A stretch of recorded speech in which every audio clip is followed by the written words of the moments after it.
Welcome to RetroQuest, my retro video gaming podcast. We're going to do that again. I got lost in the melody. Actually, fuck it. We're going to do it. Sako, do a thing.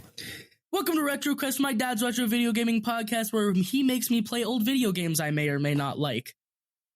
All right, we're just going to keep that in there. Fuck it. We're flying by the balls of our pants. That doesn't make sense, but whatever. I'm your horse. I'm your horse. Fuck, I love it. Should we keep going? Keep it. I love it. This is so fun. Okay. The energy is I'm your host, Joystick Cowboy. With me as always, but not in the same room, but kind of in the same house, across the house. With right above you, Teenage Prodigy. There we go. That guy. He's sitting right above your head, Teenage Prodigy. He's literally sitting right above my head. I mean, maybe not the exact spot, but definitely in the close. RetroQuest attic. Yeah, I'm just locked in an attic, guys. Please help me. He's your co-host. This is a podcast. At least, we're pretending it is. It's supposed to be a podcast. What it actually is, I don't know. It's the greatest media. You know what it is? It's the greatest piece of media you'll ever consume in your life, obviously. Okay, so my co-host is delusional, but that's okay because, I'm just going to carry this. Fuck. What are we doing? Oh, yeah, we're doing a podcast. I'm Joystick Cowboy. He's Teenage Prodigy. It says his name right there, and I couldn't read it the second time. That's and crazy. We play video games at least once a month. At least once a month, I play a video game. You make sure to get one out. I promise. You know what's funny? I was telling fucking my June, my wife, your mom. I was telling her yesterday. I was like, I promised myself that in April I was going to beat a video game, and I am probably not going to accomplish that. Sadly enough. Anyhow, on to our video game podcast. How are you doing, Sako? We got some laundry. I mean, fuck, housekeeping. It's called housekeeping. Oh my gosh, the energy is crazy, man. So what are you doing? How you been?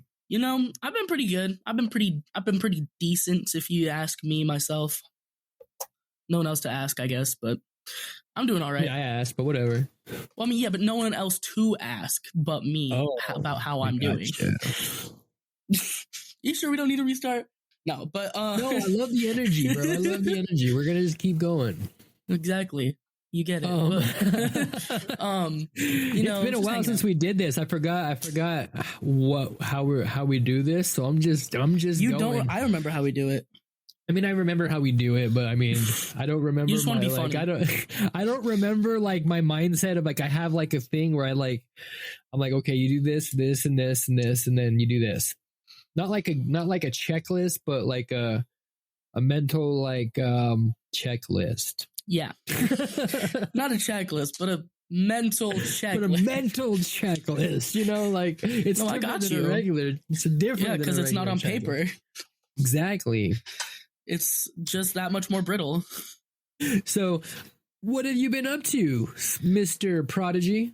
Oh man, since the last time we recorded, I've created an entire YouTube mini-series on one of my alternate accounts about Teenage Prodigy and Kang.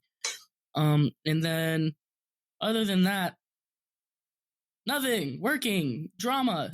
Not drama like bad things between me and other people. Drama like the extracurricular activity. The class drama. Yeah, like the class drama. Drama with other people, but that's besides the point. People just want to be me, and that's okay.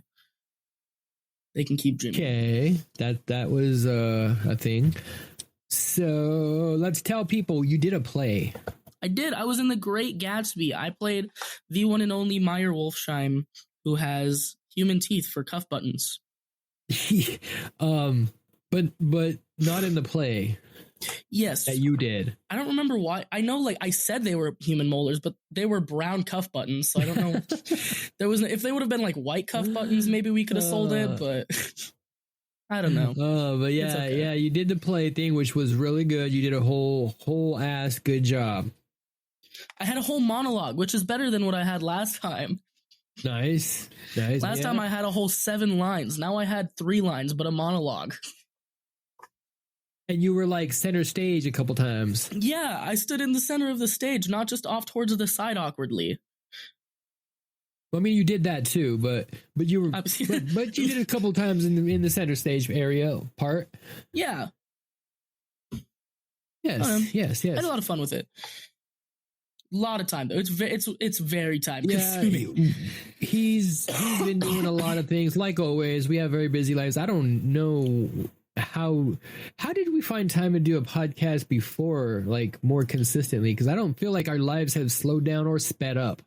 There's just I don't know. I think we were just much more motivated at the start of it because it was a new idea. Now it's just a thing we do like all the time. So it's kind of like, yeah, we'll get to this when we get to it. I feel like because we used to like shit on your plate.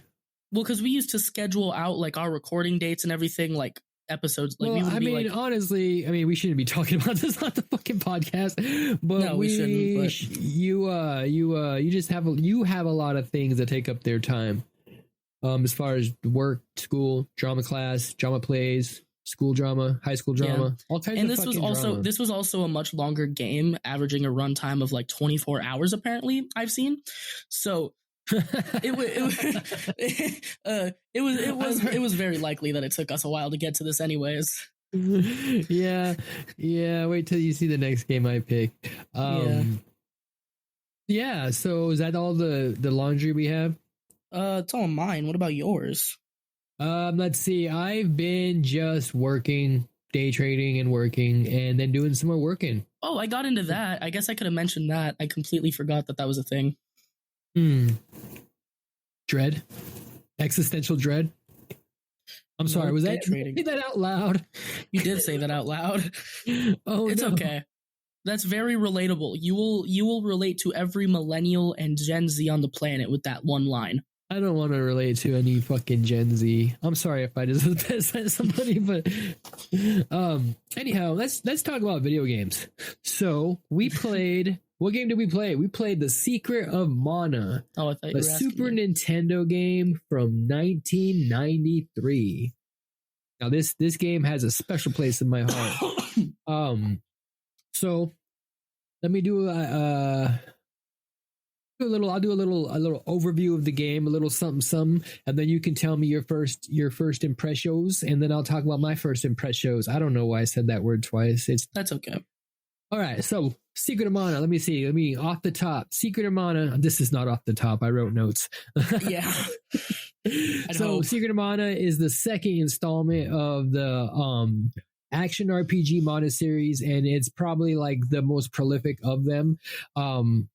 It's the first one that was titled Mana. I don't think any of them were titled Mana, actually. Why did I write that down? All right. Anyhow, so it was actually a game that was developed for what is it called? I forget. What did they call the Super Nintendo, the PlayStation thing that they were making together with Sony? Crap. Hey, watch your language. I know. I'm trying to remember the name of it. Nintendo PlayStation? Was it the Nintendo PlayStation? I think it's the Nintendo PlayStation, because that's where Sony decided to call all of their consoles the PlayStation. Yeah. So originally this game was developed for the Sony PlayStation, and it was going to be like Square's like big, like, bam, this is our Sony PlayStation game, right? And then when Nintendo kind of like screwed PlayStation over and went to Philips and did all those horrible CDI games, Sony, was still doing their thing, so they just released this game on Super Nintendo. They like cut a whole bunch of shit out of it, and that's why like near the end and like the middle and the beginning part, it seems like there's a whole bunch of shit that's kind of just missing. Like there are places where it's just kind of like what? Mostly towards the end, but it's they just kind of had to literally cut chunks of the game out and just like when you're in like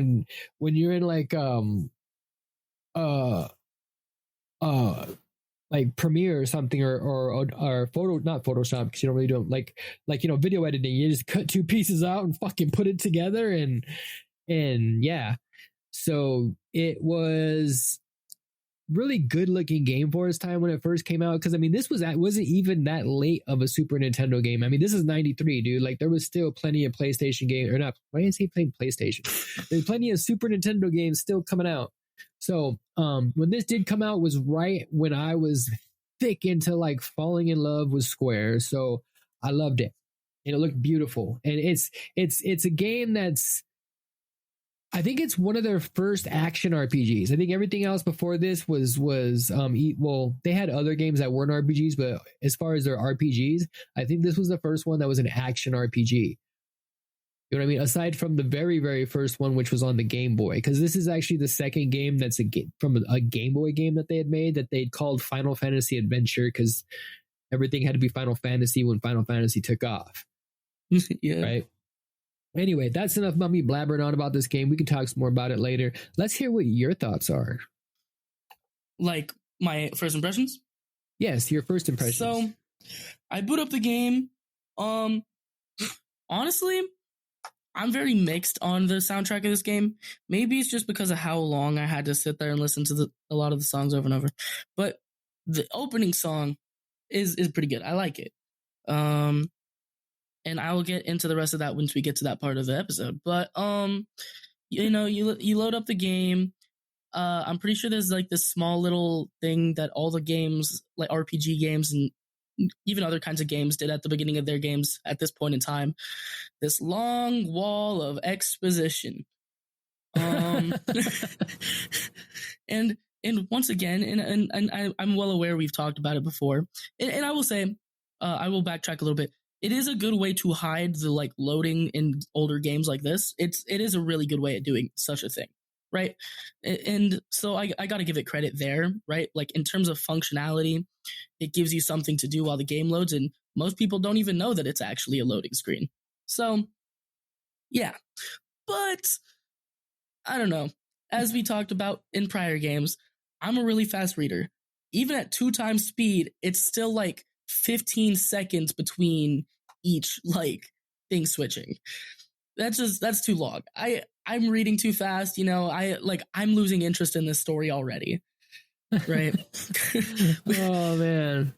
But I mean, it's not well, we'll get to that, but the story that's presented to you is a simple story though. Like, so I mean, it's not hard to grasp it. It's not hard to grasp. It's like, oh, okay, so slow. There was a war back in the day, and we're living in an empire and fucking magic and shit. Like, yeah, there used to be all kinds of magic and now there's not. And then a kid finds a sword.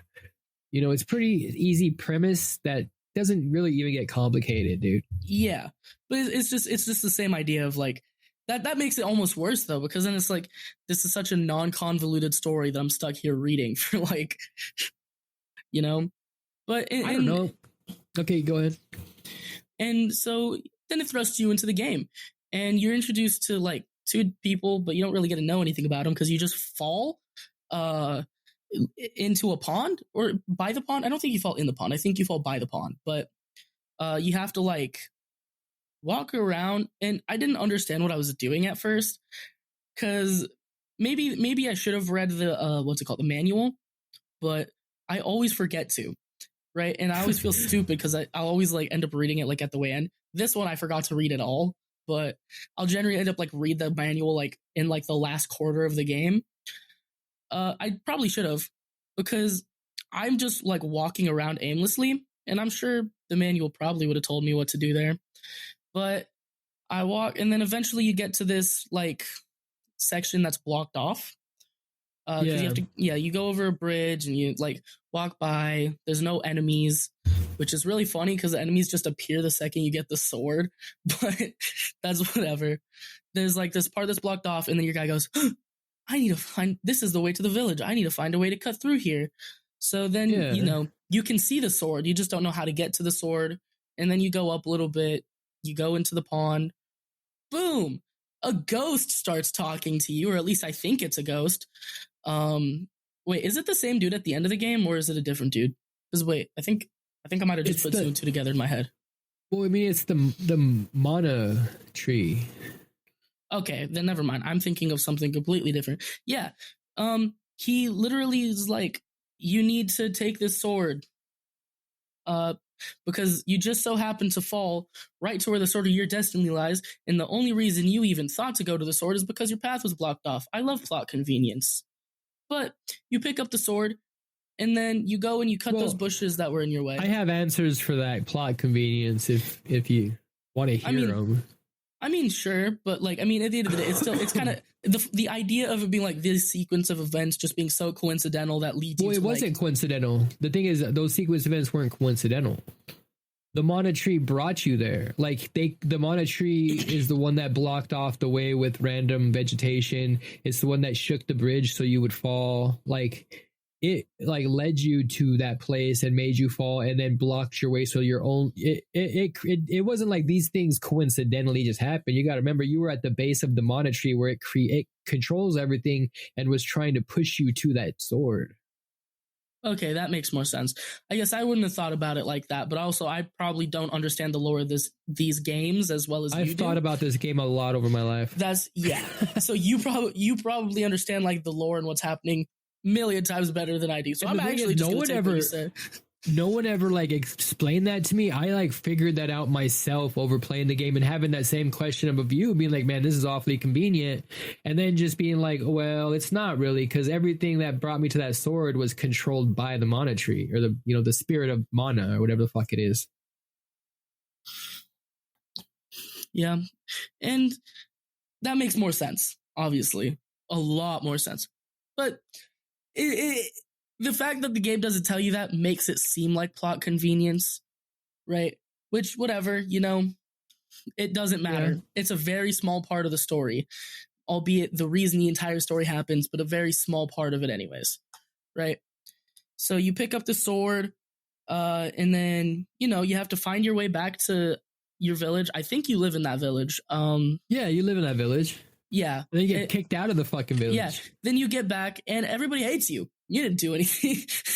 But everybody's just that little fucking bastard, like he fucking went back and was like talking shit about you and said that you caused all this shit because then there's a monster there. Yeah. And that little asshole kid thought he was gonna get in trouble for fucking that monster, so he told everybody, like, if you talk to all the townspeople, like, you eventually can figure out that he spread the rumor that, like, he told them you're the one that made the monster appear and that you grabbed the sword and that's why the monster appeared or whatever fucking stupid shit it is. I kind of got that because I talked to a couple dudes, but it's just so funny because you get back home, oh, now you're being kicked out. You're being kicked out. You gotta leave. Gotta go do something else. Gotta go on a quest, right? And so he does that, and then there's a hole in the ground.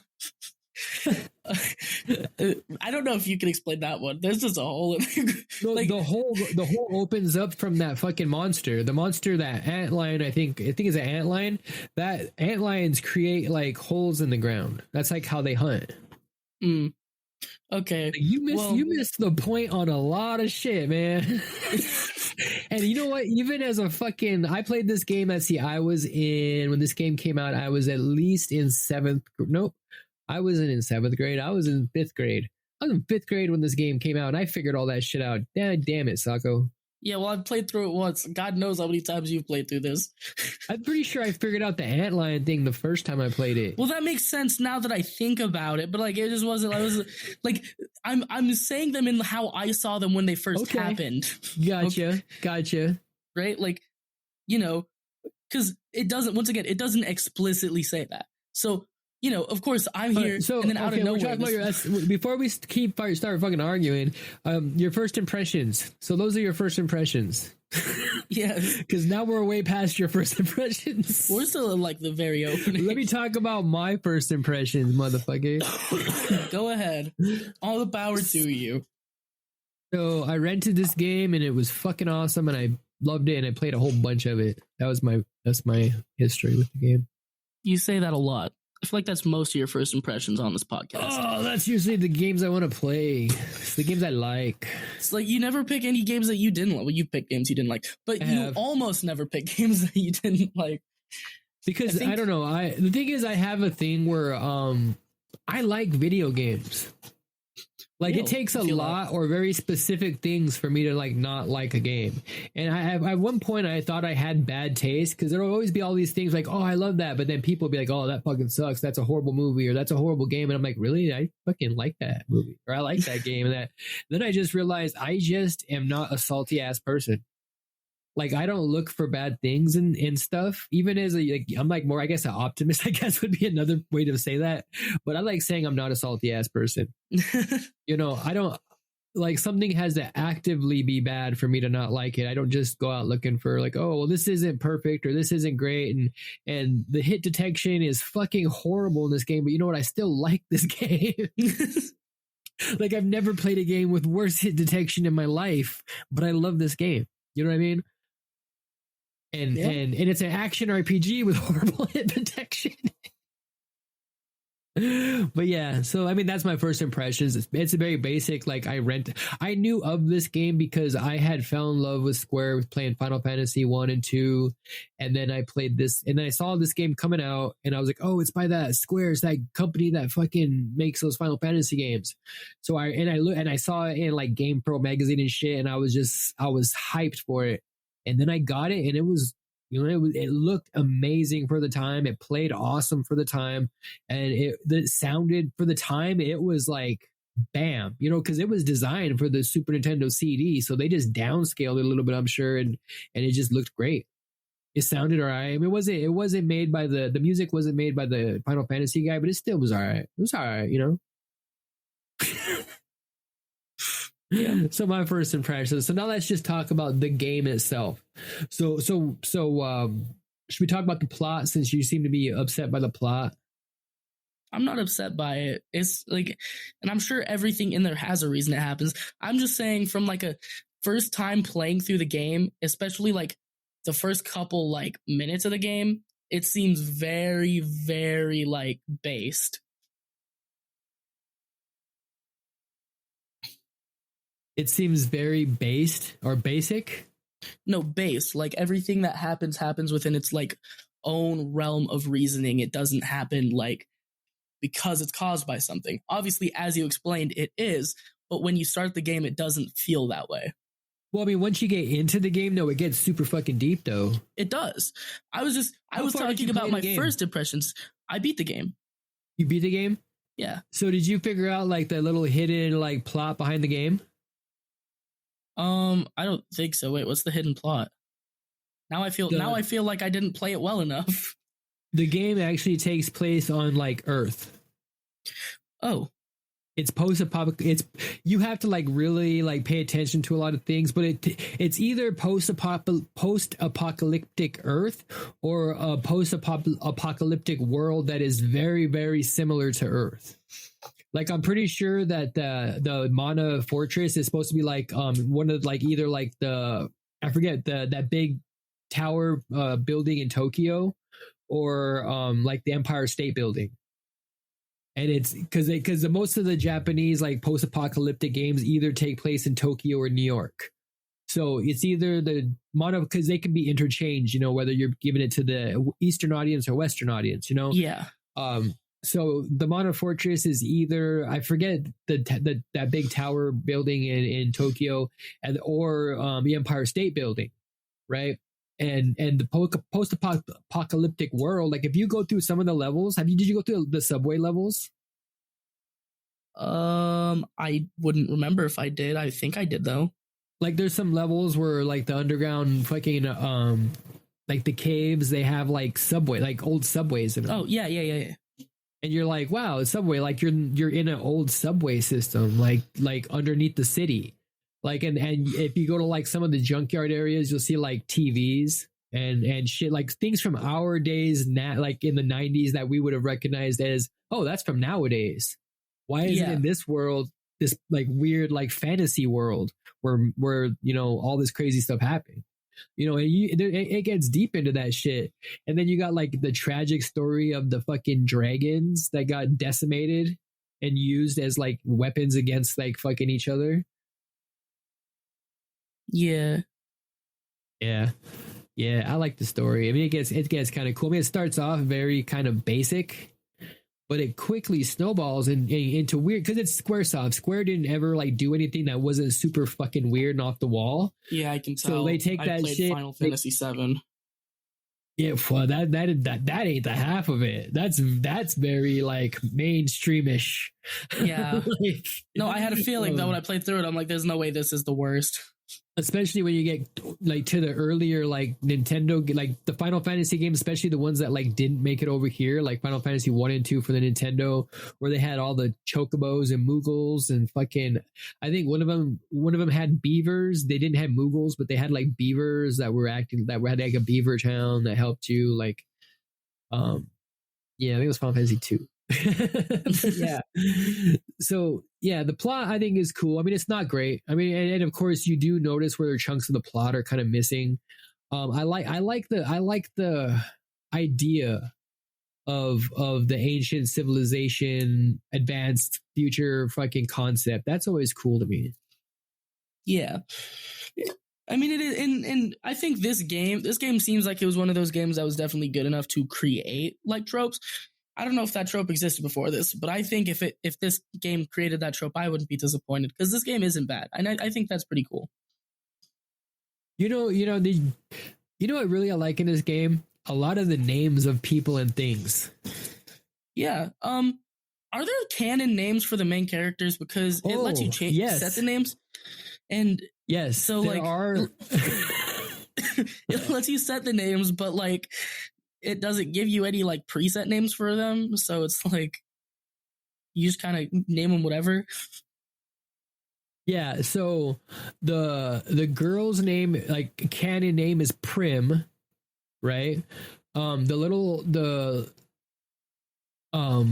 is it, like a sprite? They call him a sprite. The sprite child's name is Popo or Popoi, right?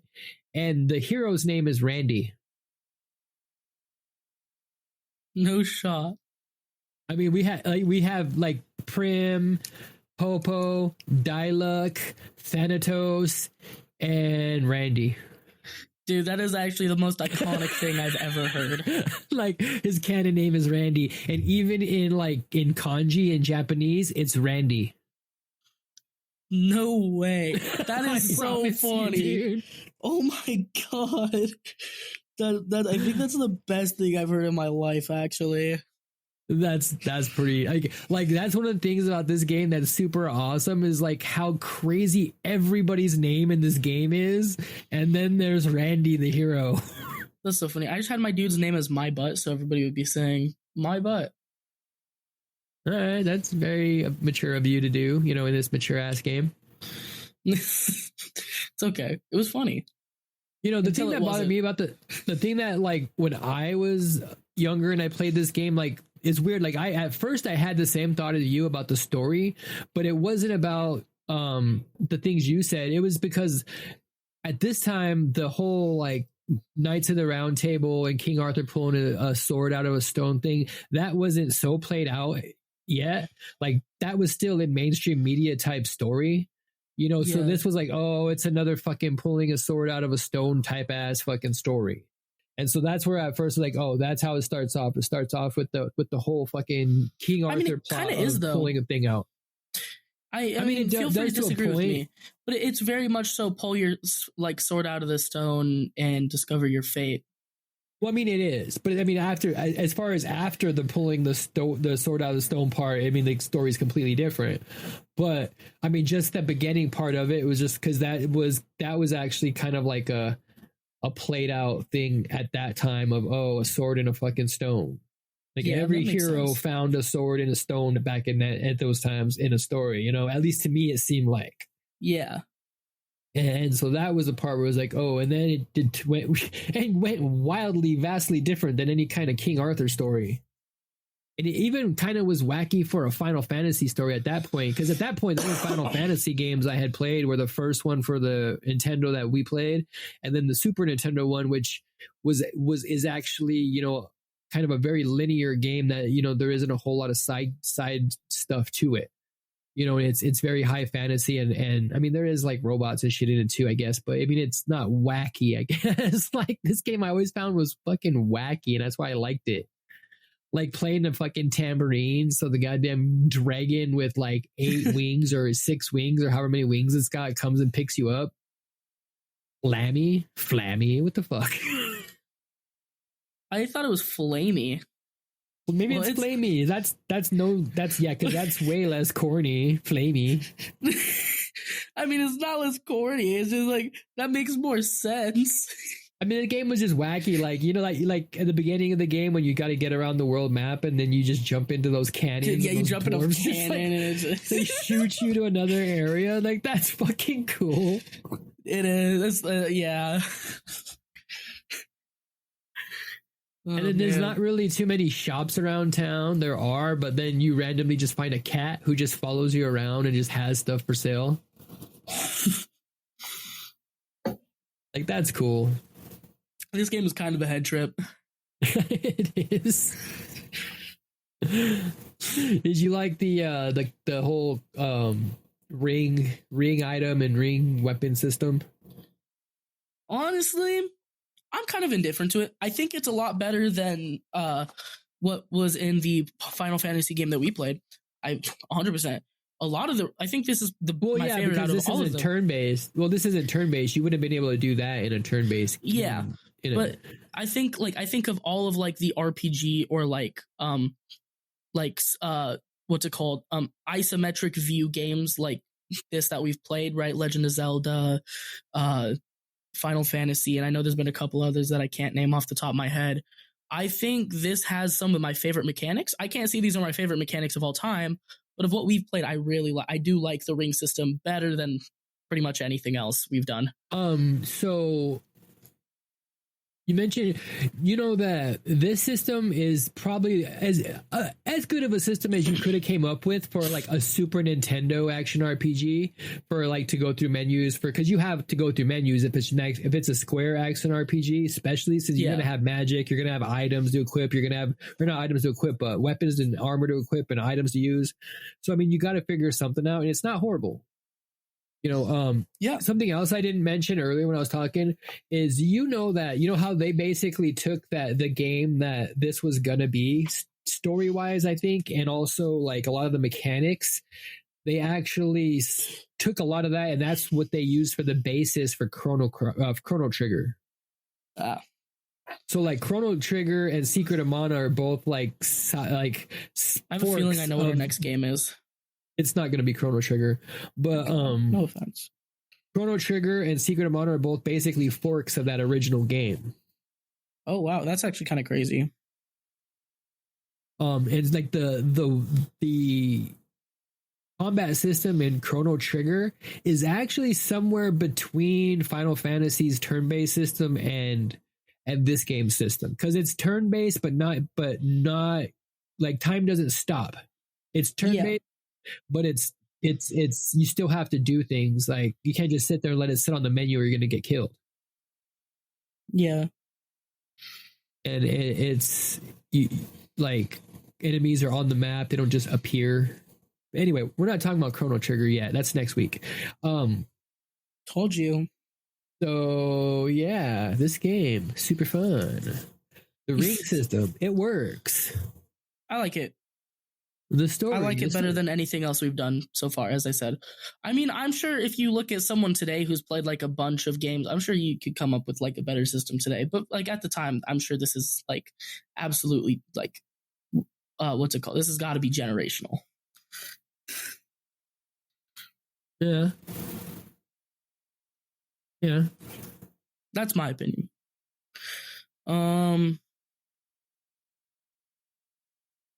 This game.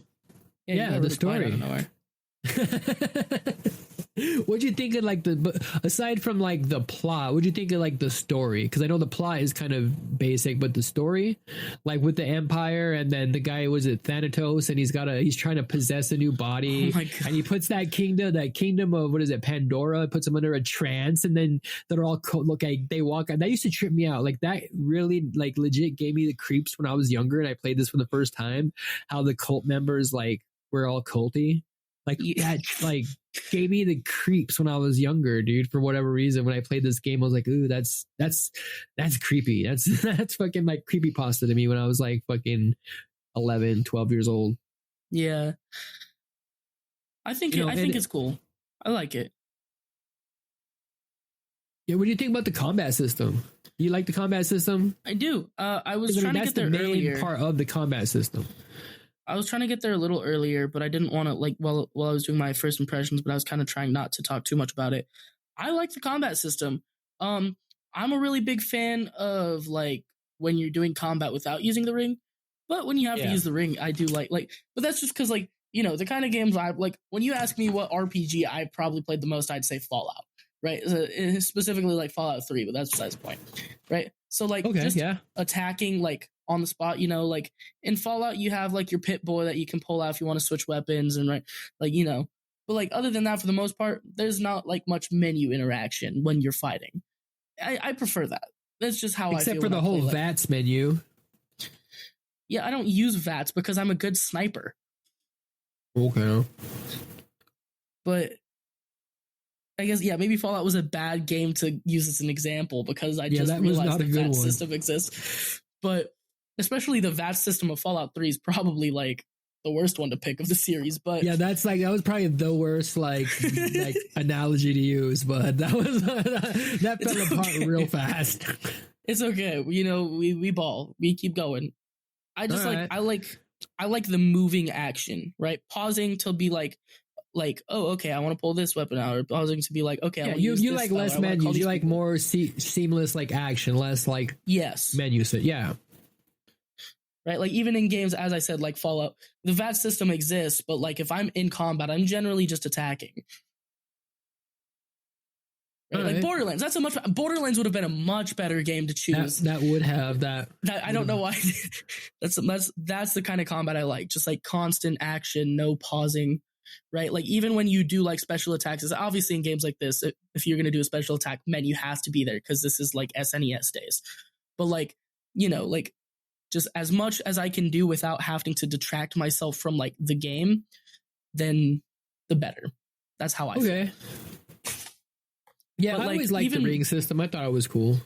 Yeah, like even with that though, like the ring system is a really good, like, you know, because I'm not like scrolling through like lines of text, you know. I mean, it's at the end of the day, like it could be turned into just like a normal like text menu where you go up and down, and it wouldn't change that much. But it's a nice, like, it's intuitive, you know. It's new, it's different, and I like that.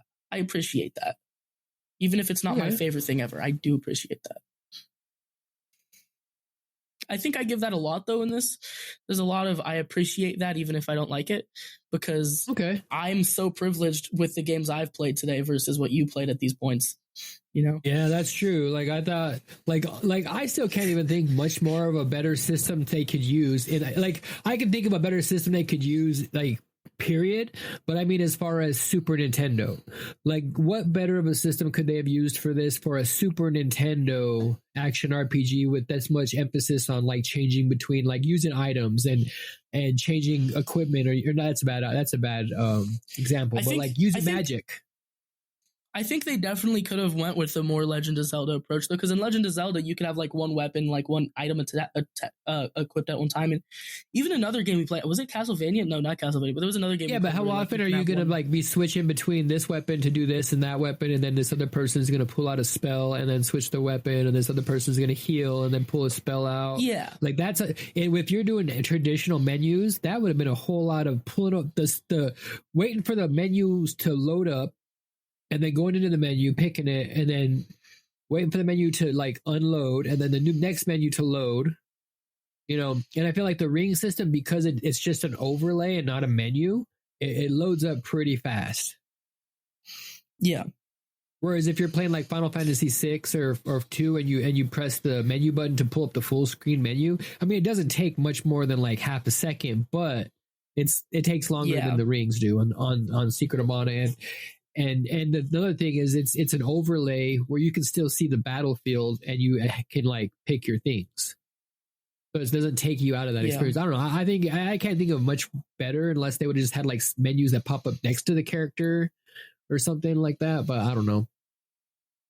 I don't know. I mean, like obviously off the top of my head, I don't have anything. I'm sure though, like if you put like today's best game designers who've had more experience with games and stuff, and like obviously are probably old enough to have played this game, they probably could come up with something. But at the time, I can, like, as I said, I could have, this is generational, right? Like, we might not use menus anymore, so it doesn't like have a long stay, right? Like in That's gaming, true. because you know how many buttons controllers have, and people play with keyboards, and like, so you don't need as many menus to be able to switch between stuff, because you can just have all this keybind. But like for the time, as I said, generational. This is way better than anything I've experienced, at least from this generation. And I've played more games than just the ones we've played on this podcast, you know? Like, I've suggested games for us to play. So I've played a few games from like this era before. I think this is really good. And this is definitely like one of the best compromises I've seen. Nice. Well, that's high praise. It is. But that's just how I feel. According to you, though, Chrono Trigger does the same thing. So I mean, it's not like it's not it's the not like same it's the only thing. game of its kind. It's different because it is more. It is turn based, and it is you know, there are menus, but it's more leaning towards like you don't go to a battle screen in Chrono Trigger. Like you run into the enemies on the map, and then you know you fight them on that map, and you know the menus just pop up. But it is is turn based. You don't move around and punch, but swing your sword or do whatever. But it's a little bit closer to this. You know what I mean? That makes sense. Well, still, I think I'd probably prefer that over the enemy just appears and then you take a bunch of turns over and over with like. Did you like the way you could charge up your weapons and it becomes like a different, like more powerful attack as you like sit there and like charge it up? Yes. Yeah, I thought that was like, cool. Like, you know how I constantly talk about like how I didn't discover all these powerful things till like halfway through the game. Maybe I found that out so fast on accident. Oh, you did? I know. But I found that out so fast in this game that you could charge up your weapon, because I accidentally did it while I was fighting the ant dude. Oh yeah, and then the fact that if you just because like I wasn't paying attention. Yeah, I also like. Yeah, you do weaker if you swing and swing and swing. Yeah, yeah, and so it's like a rudimentary like stamina bar like they have in like Dark Souls games and shit. Yeah, and it's pretty good for a rudimentary stamina bar too, because when you like run and stuff, it also detracts from your stamina. Yeah, they did a really good job with that. This is one of the first games I think ever that did something like that had like that stamina kind of system in an action game. So I mean, yeah, they still use that today. Yeah, I can't for the life of me think of a game before this that had something like that. I mean, there probably was, but it was minor and it probably didn't act as good as this does. Yeah. Yeah, I mean, yeah, it was cool stuff. You know, we're talking about cool stuff here. Yeah. So yeah, the combat's cool. I like the magic system. The way you get like 3 different each one of the magic users gets 3 different spells from each like magic, and they're some suck and some are cool. And you know what's really cool about the magic system in this game? You can cheese the fuck out of this game with the magic system. Really? You can stun lock bosses with the magic. If you constantly spam the certain magic spells, you can stun lock bosses and just murder them. That's crazy. Yeah. I wouldn't even have thought of that. Like you can, like I figured that out to a certain extent, like back in the day. But now after I've like looked into it and saw people doing it on speedruns and stuff, like you can definitely just like stun lock whole ass bosses like and not even take a hit. Dude, which is cool because this game is actually fucking hard. Like this is a hard game unless you grind it the fuck out.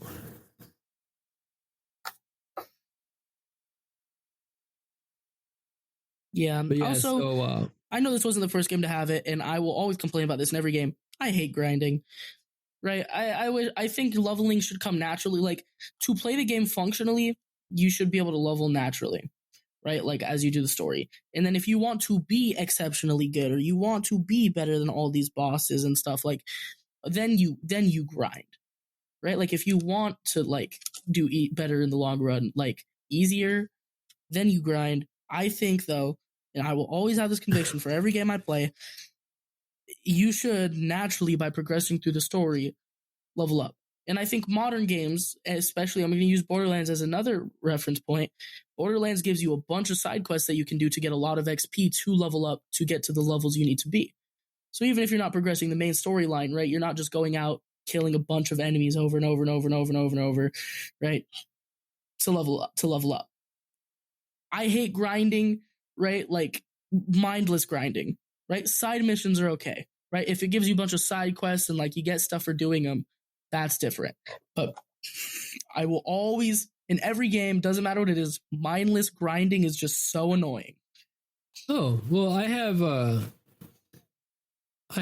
some news for you. Now, there's a game called Chrono Trigger. And there's no grinding in that game.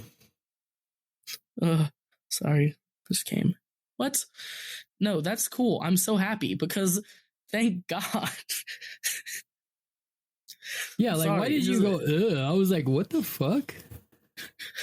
No, you didn't hear the second part of that, thank God. But, yeah. Huh. Weird of you to say that. I don't know. That's my opinion. I know other people have different opinions. That's my opinion. Maybe in like a new game plus, then it makes sense. If you're willing to play like a new game plus in like a game, then yeah, you should probably have to grind. But like base game, modern, like for like the like average consumer, right? You shouldn't have to grind. Dark Souls, yeah, of course you have to grind. It's a Souls game. But like just a normal game, no. Oh man, you just sometimes grind. Here's the thing, though. You don't understand that. Some people like grinding. I like non-mindless grinding. Like I love if I have a bunch of side quests, I love doing those, and that's grinding. But I just like, man, it gets so repetitive so fast. In a game, like if grinding is an option, it's different. But if you have to grind to feel leveled enough to like even play the game, that like when grinding is a required task versus like an optional task, then it's different. Like no, like if you can choose to grind, I might choose to grind. But if I have to grind, I'm probably gonna put the game down. Well, I don't think you have to grind and play through this game. It's just a hard game. Yeah, but you like once again, you definitely like it's really hard if you don't grind, right? Yeah, but I'm sure a lot of those 24-hour average playthroughs. But here's the thing, I don't think it's kind of like maybe it's a generational thing because you do have a lot of accessibility options and shit like that nowadays so people can play games. The whole thing about games like this or certain RPGs, but especially games like this, it gave people who liked back in the day liked video games. Maybe they liked action games or they liked RPG games, but they did. You're breathing really heavy, just so you know that. My bad. Didn't think about it. They they like those games, but they just maybe didn't have the hand-eye coordination. Like that's why I liked RPGs back in the day when I was super young, is because I really didn't have super good hand-eye coordination. But I could get to this game, and even if I wasn't good enough at playing this game, if I just sat there and played it long enough, if I fought these goblins long enough, I would be strong enough to just walk through the game and not even be good at the game because I just sat there and grinded. And that's where, like, back in the days, kind of the whole grinding thing, that was accessibility options, bro. It's like, oh, you can't get through this game by being fast enough or picking the right options fast enough or just doing it by knowing how to do it and just being good at it. You can't do that. Well, if you just sit here and fight these enemies over and over and over again, you'll get good enough to where you'll get strong enough that you don't need to be good at the game. You just need to play the game. Yeah. You get what I'm saying? And I get that. And I'm just like, it's of my own personal conviction that if there's no side quest, like if there's no reason to grind, but you still feel some kind of requirement to grind, that's just pushing it. And it's not horrible. And I'm not even saying this game is horrible, but I will always mention it in any game. If I ever find it, like, you just kind of missed my point. No, I get your point, right? Like it help, like it obviously, like you grind and it helps you get better so that like you can go through this game, right? And I do see that, but it's just, and this is of my own personal conviction with my own, right? Like my own experiences. I will always at least bring it up, right? If it's mindless grinding, okay, but just for a short argument point for that is what if there's a game, then it's a really good game and it's got like some sort of complicated aspect to its battle system. And you yourself are playing the game and you like the game, but for whatever reason, you can't wrap your mind around that battle system that game has. Like you just can't figure out the way it works to get the advantage on it. But you also have the option to just grind and get yourself powerful enough to where you don't have to learn that battle system. You can just play the game and enjoy it without trying to wrap your head around that battle system. Now at that point, you feel like you need to grind. Does that mean it's the game's fault? The game's fault? No.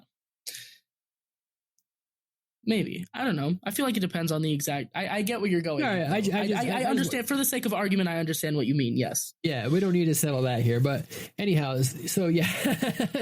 Any whoosies. The game, let's see, what are we still talking about? We're talking about some secrets. We're talking about some manas. Well, maybe a little bit. Let's see, what haven't we talked about yet? We talked about Flamey. Did we talk about Flamey and the dwarves? We did a little bit. We touched on Flamey. We did. See, I told you her name was Flamey. You even. Oh, sorry.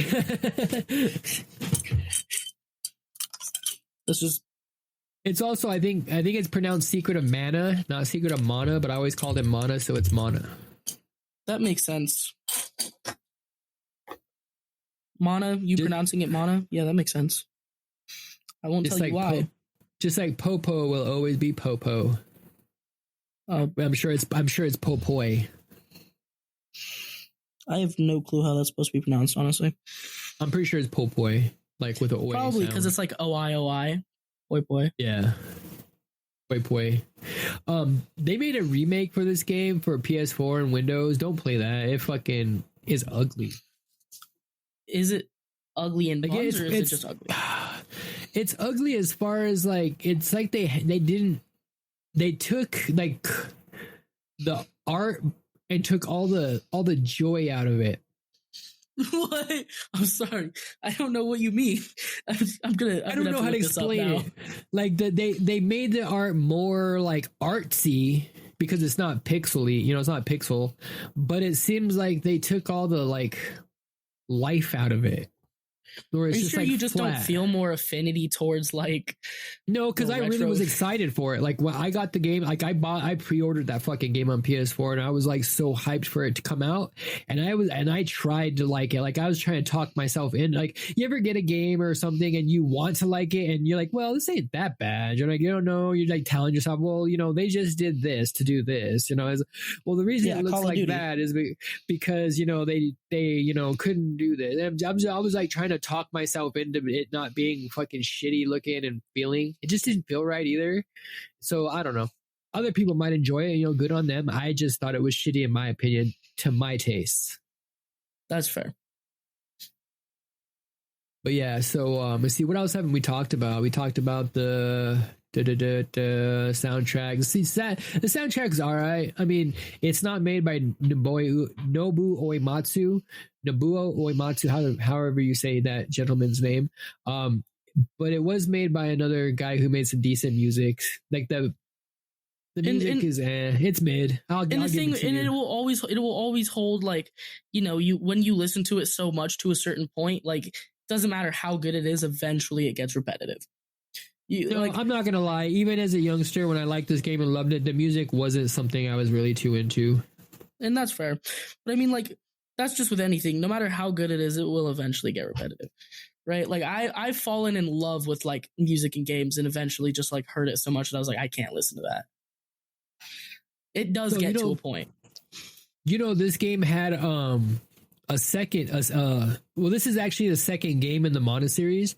The first game, I think I mentioned earlier, was actually Seiken. This game is Seiken Densetsu in Japan, right? Yep. And this game is Seiken Densetsu 2. Seiken Densetsu 1 in Japan was, you're breathing real heavy again. Seiken Densetsu 1 was released in Japan on the Game Boy, right? Yeah. And Seiken Densetsu means like the holy sword, or this holy sword of something.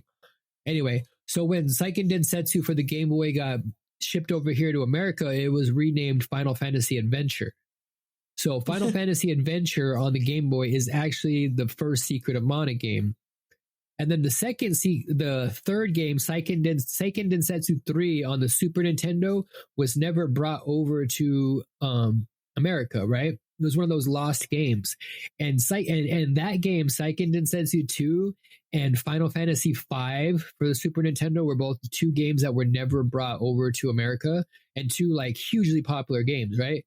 Those two games are some of the main reasons we ever got the whole translation scene and ROM hacking scene. Like, those two games were like the pinnacles of, those were like keystones in those movements of, we finally got Seiken Densetsu 2 and oh fuck, or Seiken Densetsu 3, we finally got it translated. Like, I remember I was barely into the ROM scene back then. I remember the first ROM I ever got of fucking Final Fantasy 5, and it was translated all fuck. Like Bart's name from Final Fantasy 5 is Butts, and he will for always be Butts in my mind. Oh my god. And like, it was just like, yeah, it was cool. I mean, this game meant a lot to a lot of people, so they wanted to see the sequel translated and brought over here. And the first time the third game was brought over here, the very first time was on that Switch release that came out a few years back. It was like the Collection of Mana, which is all three of the Seiken Densetsu games. And that's the first time it was officially brought over to America. Fucking, I'm good. 30 years later. Dude, that's crazy. Anyhow. I still remember my first ROM. Super Mario Brothers. So, what you got anything else you want to talk about this game? If you haven't played it yet, go check it out. It's worth your time. Maybe not the whole 24-hour experience, but at least like the first hour. Yeah, play the first 1/3 of this game and you will fucking love it. If you play 2/3 of this game, you'll like it, and if you play the whole game, you'll feel all right about it, I guess.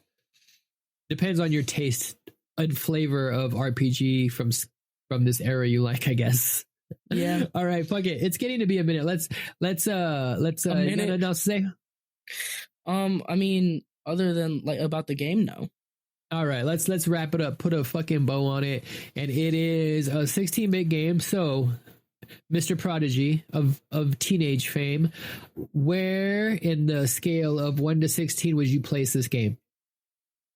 I'm gonna have to give this game a solid 14. All right, That's such a common rating for me. I give that rating way too many games. I'll give this game a 14 as well. I mean, actually, I'll give it a 15. Why did I say 14? Yeah, I'll give it a 15. It's not perfect, but it is one of my favorite games. I do say that when I was a kid, I love it now because of how quirky it is. When I was a kid, the hit detection, and we didn't even talk about the hit detection. Holy fuck. Have you ever played a game with worse hit detection? Call of Duty, Fortnite. Really? That's, if we're not going to maybe not Call of Duty. Maybe not Call of Duty. Maybe not Call of Duty, but definitely Fortnite.